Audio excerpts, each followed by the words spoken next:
संपत्ति का उत्तराधिकारी तो एक से अधिक हो सकता है, लेकिन कर्म का उत्तराधिकारी मनुष्य स्वयं होता है, क्योंकि परमात्मा कभी किसी का भाग्य नहीं लिखता। जीवन के हर कदम पर मनुष्य की सोच, उसका व्यवहार और उसके कर्म ही उसका भाग्य लिखते हैं। आज की इस बौद्ध कहानी के माध्यम से आपको यह जानने को मिलेगा कि कैसे मनुष्य के कर्म, उसके मन की सोच उसे मनुष्य से देवता और राक्षस बना सकती है।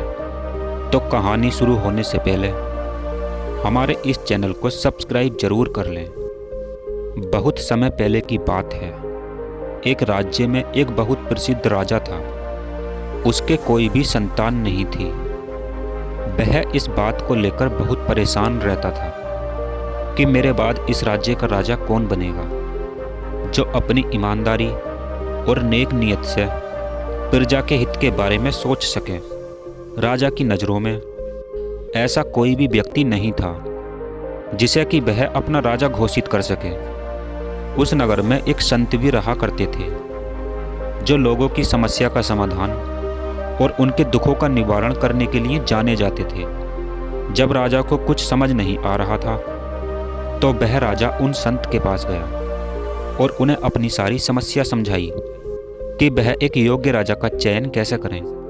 तो उन संत ने राजा को एक उपाय बताया कि अगर आप ऐसा करते हो तो आपको एक योग्य व्यक्ति मिल सकता है, जिसे आप राजा बना सकते हो। राजा को संत की बात बहुत पसंद आई। वह संत द्वारा बताए गए उपाय को अपनाने के लिए महल वापस आ गया। जैसा कि संत ने उसे बताया था, उसने अपने 4 मंजिला महल में अपनी सारी दौलत इस प्रकार रख दी कि पहली मंजिल में कुछ पैसे रख दिए, दूसरी मंजिल में कुछ सोने चांदी रखवा दिए, तीसरी मंजिल में बहुत कीमती हीरे जवाहरात रखवा दिए और चौथी मंजिल पर वह खुद बैठ गया। सभी नगरवासियों को यह खबर भिजवा दी कि राजा अपना सब कुछ लुटा रहा है। जिसे जो चाहिए वह राजा के महल में जाए और वहाँ से ले आए। लेकिन राजा की यह शर्त है कि जो व्यक्ति एक बार आए वह दूसरी बार नहीं आए। यह ऐलान सुनकर सभी नगरवासी बहुत खुश हुए। वह दौड़कर महल में जाने लगे और धन की गठरियाँ बांधकर लाने लगे।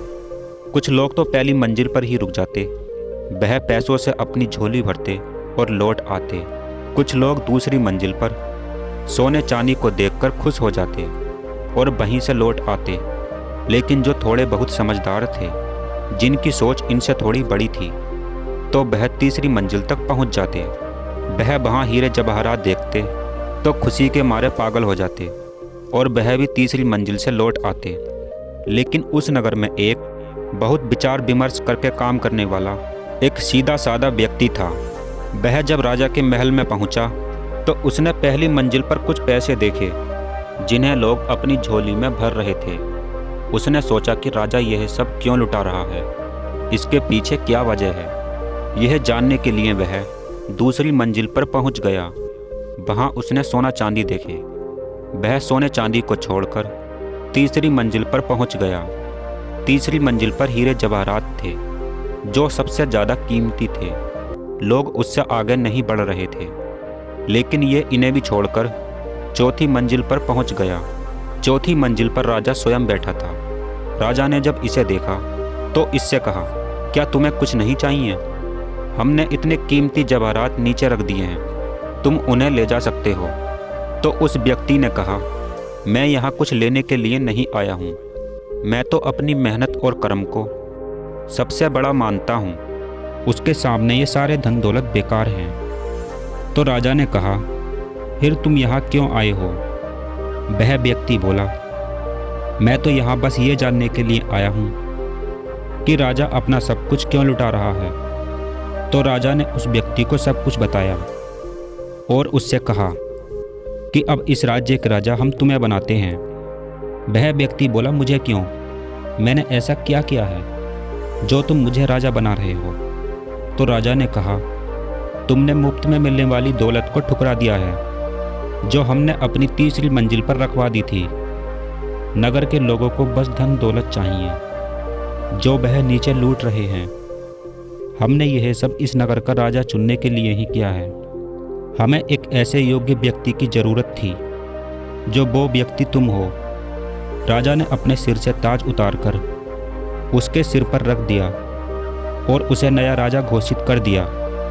विचार करें कि मनुष्य के कर्म, उसकी सोच उसे कहाँ ले जाना चाहती है। सभी की तरह धन दौलत में उलझना है या फिर यह सब छोड़कर राजा बनना है। यह सब मनुष्य के कर्मों से ही तय होता है।